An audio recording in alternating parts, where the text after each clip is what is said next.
Ini ada dua gereja, sudah tahu ini jemaat gereja A mau ke situ. AC-nya tarik. Wih, kurang ajar ini loh. Ini memang harus.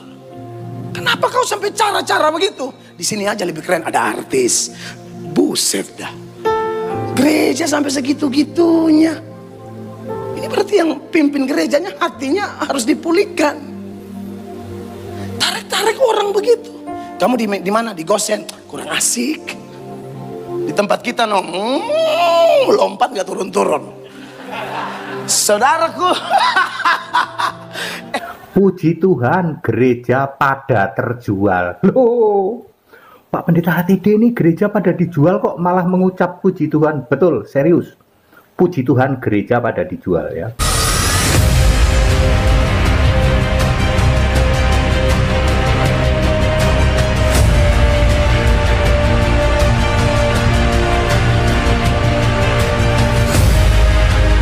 Assalamualaikum warahmatullahi wabarakatuh. Teman-teman, fenomena gereja sepi jemaat dan lalu gereja itu bangkrut dan dijual itu sudah lama viral di negara-negara di Eropa, di Amerika, di Jerman dan lain sebagainya, di luar negeri.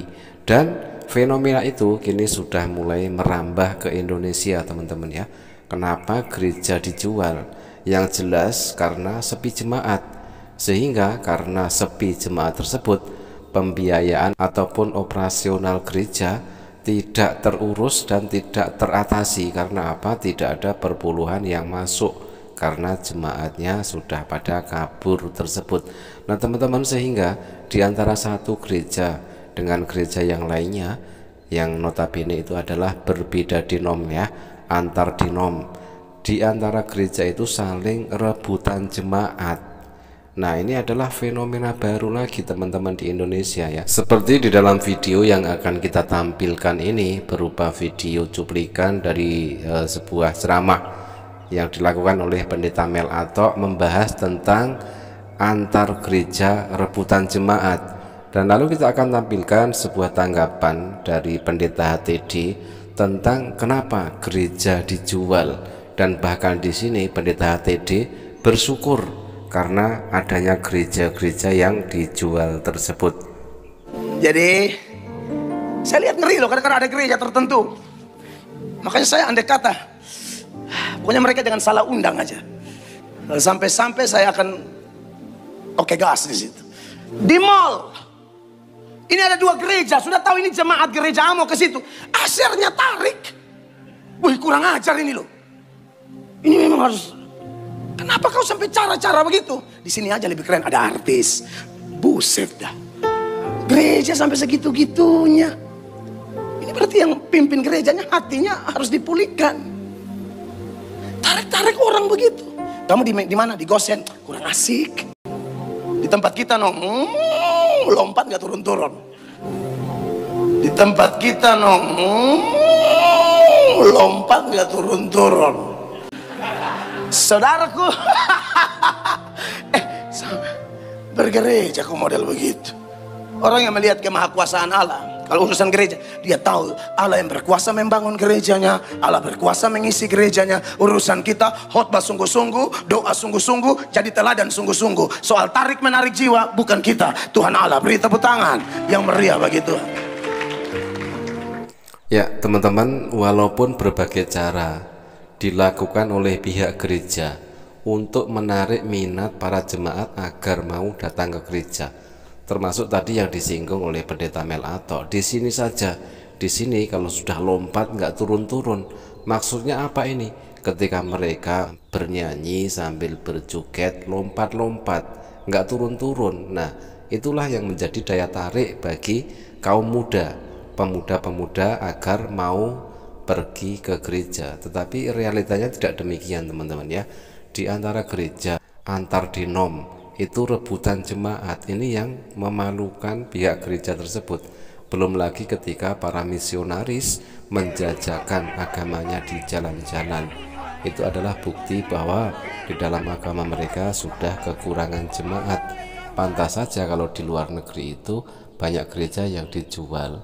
Gereja sepi jemaat sehingga antar gereja rebutan jemaat. dibahas oleh pendeta Mel Ato, dan tentang gereja yang dijual. Itu mendapatkan sebuah tanggapan yang sangat menohok dari pendeta HTD.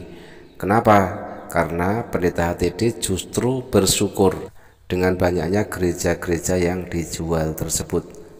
Saya pendeta Henry Tandianta, Master of Bibliology Study. Sebelum saya melanjutkan tayangan ini, kembali saya mengingatkan Anda yang salah memposisikan Tuhan Yesus.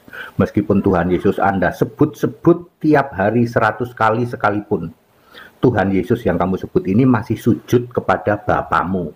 Tidak mungkin Tuhan sujud pada Bapa. Kalau gitu bukan Tuhan dong, bukan. Hantu Yesus. Hantu Yesus sujud pada Bapamu, Bapa iblis. Hantu sujud pada iblis, cocok dong. Nanti diurapi oleh roh setan. Cek saja.